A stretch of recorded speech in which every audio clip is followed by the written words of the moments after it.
All right, this is part two of finding academic resources for your extended essay. So here I am in EBSCO, which is our college level scholarly database. I have been doing different research. I've been changing my search terms, talking about bottled water, tap water. I put in bottled water safety. I put in municipal water. I put in the Environmental Protection Agency. I've done health concerns with water. I've just researched, I've changed up my search terms multiple times, and I found some different articles. And a couple of the things that I want you to pay attention to when you're looking at articles is that oftentimes the article that you find can give you other resources. So I found this article about low income communities and how they tend is drinking water or tap water better for them. And this is actually done by a group of scientists that has been published in a journal called BMC Public Health.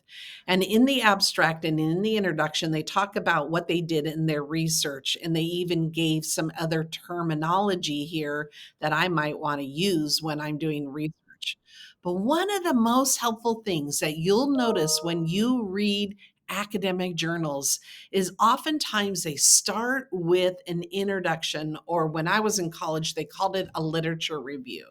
So this background information that these authors wrote inside of their introduction, they constantly give you the sources of where they found, because they did just like what you did.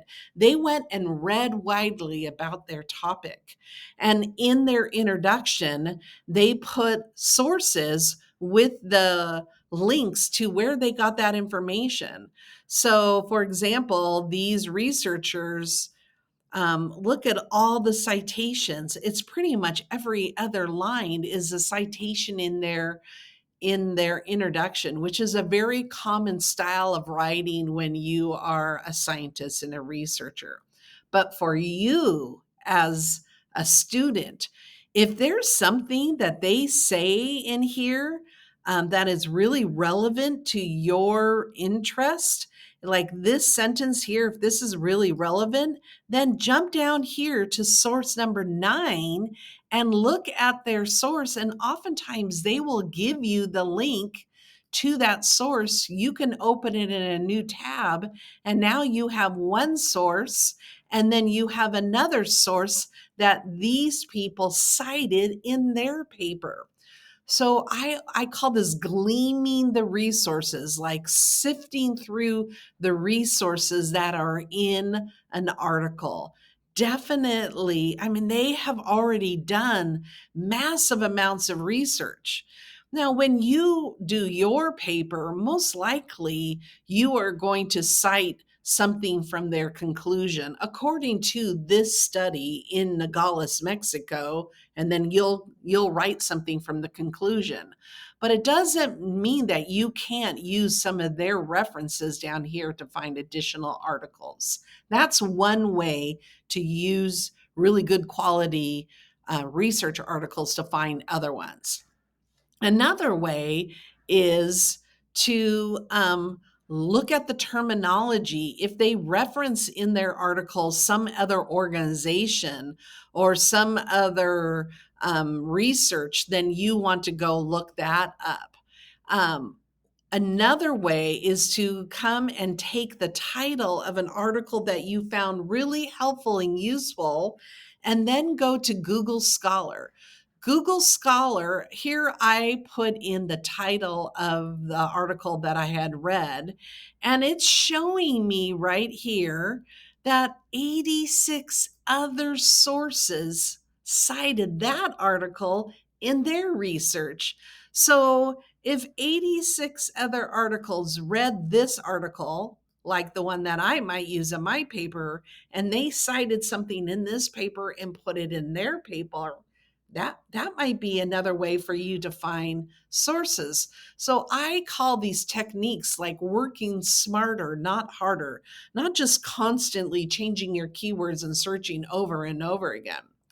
The only bummer part about using Google Scholar is that oftentimes it will give you the link if you have access to it, but oftentimes you don't have access to it. You'll click on it and it will take you to an academic journal that's behind a paywall. Well, let me give you two options of how we can get around that. One of them is to go to a website called JSTOR. JSTOR is one of those databases that is normally behind a the articles are behind a paywall. But JSTOR has a section called open access. And what that means is that the author who is publishing this peer reviewed article in a journal, and in addition to sending it to whatever journal, the Journal of Water Quality, they're also making it freely available to anyone else who's doing research. And that's what open access is. And so I can come here and switch up my search term, bottled water safety, and JSTOR will go through the listings and make sure that the results that you find are ones that are in journals that are open access, meaning they're available. Now, here is a great technique. All of us who live in Washington County can go to Multnomah County Library and apply online for an online digital card from Multnomah County. Once you apply for your card and you get your library card number, then put it in your phone and put your password in your phone so you don't forget it.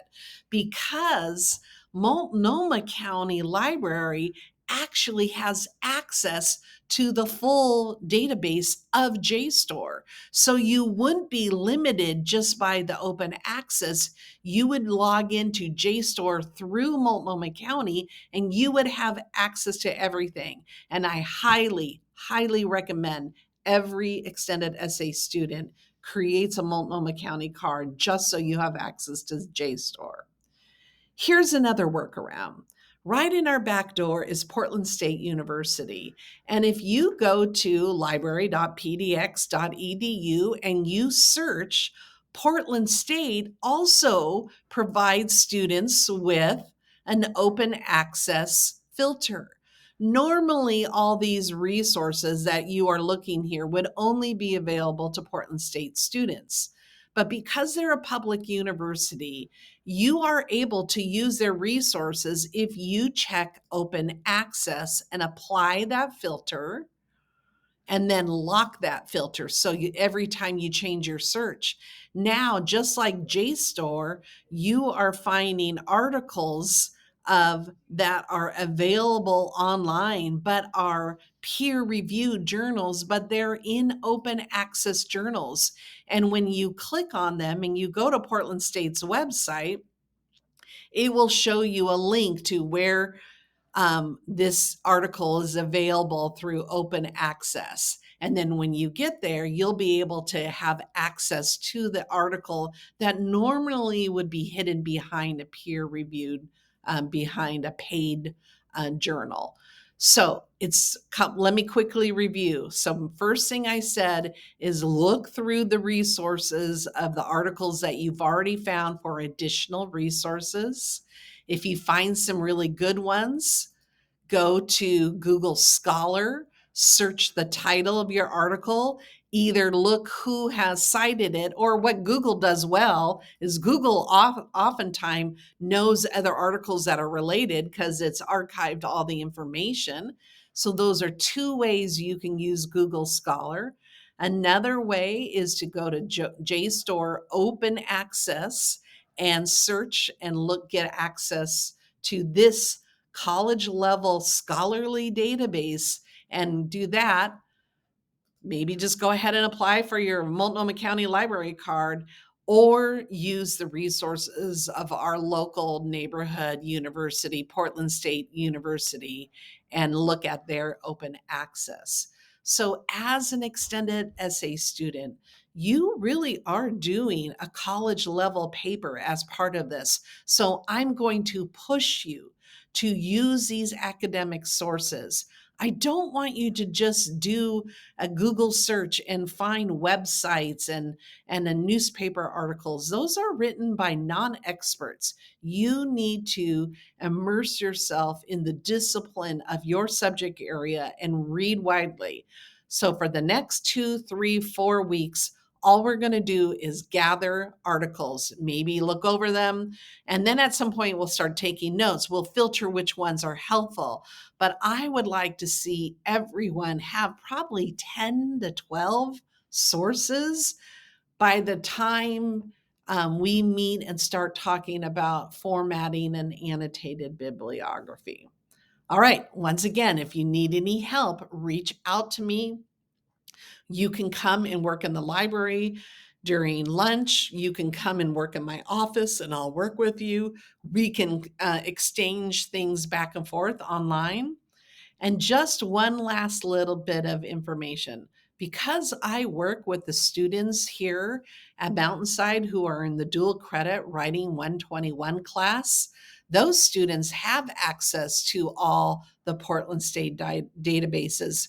And so do I. So if you find yourself finding an article that looks really helpful, but it's behind a paywall, what I want you to do is I want you to send me the information about the article and then email that to me, and I'll go into Portland State and see if I can get a PDF of it and I'll email it back to you. I do that for students all the time. I help them out. All right, let's get to researching, and feel free to watch the videos again to learn the techniques of how to do academic research.